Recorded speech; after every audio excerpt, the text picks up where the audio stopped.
It's traumatized him. It's traumatized me. Jessica Long is watching video of the night she took her son to the emergency room at Atrium Health Lincolnton.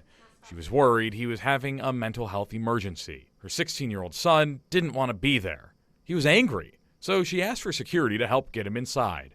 This is what happened instead. At no point did they tell him to put his hands behind his back, to stand still. They never tried to de-escalate the situation. They just immediately went for full-blown physical force. The guard shoves him again hard enough that my son came out of his shoes. I jumped in the middle because the guard was getting ready to tase him, and I was telling him, no, don't tase him. I don't know what's wrong. While the first guard has his taser drawn, a second guard arrives. The taser's put away and Long headed for her car. She wanted her son to stay and get treatment, but she didn't think this would happen next. As soon as I turned my back, the second security guard grabbed him around his neck in a chokehold and slammed him down on the ground. He was immediately bleeding. As all this is happening, what's going through your mind in the middle of it? I was in shock. I didn't know what to do. Her son was on the ground, blood from his mouth pooling on the concrete. Drive stunned twice with a taser. Did Atrium staff act appropriately in that incident?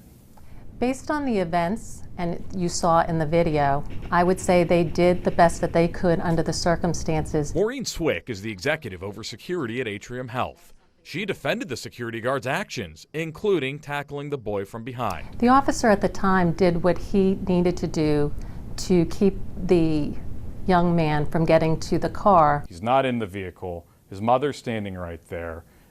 There doesn't appear to be any warning that he's going to jump on top of him. Again, is that appropriate and within the training guidelines for Atrium security officers?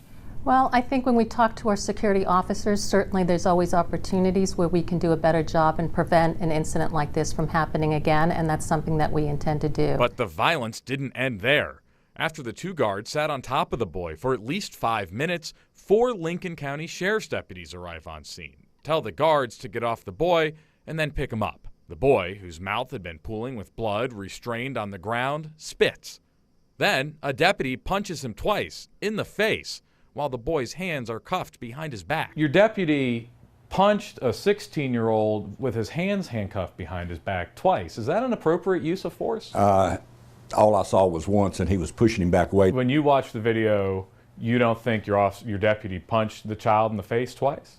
No, he did not punch him in the face. Lincoln County Sheriff Bill Beam defended his deputy's actions, even behavior like this, where the deputy was so worked up, the video shows, he got in Jessica Long's face and had to be taken to the ground by a fellow deputy. He did not tackle him. One went in between the two, and another reached and grabbed him by the vest and just pulled him right around the corner. Well, they'd end up on the ground. No. If I'm a worried mother, and I'm worried about my child who has mental illness, should I be afraid to take my child to the ER at Atrium Health in the future? Absolutely not. This was one incident. We have over 14 million patient encounters a year, and incidents like this rarely happen. And the actions that the officers took to keep others safe and to keep him safe were appropriate. The people that I thought were going to help, they did nothing but make it worse. They created a situation that should have never happened. If you can't go to the hospital, where can you go? Nowhere. I won't do it again. Did the system fail your son? Absolutely.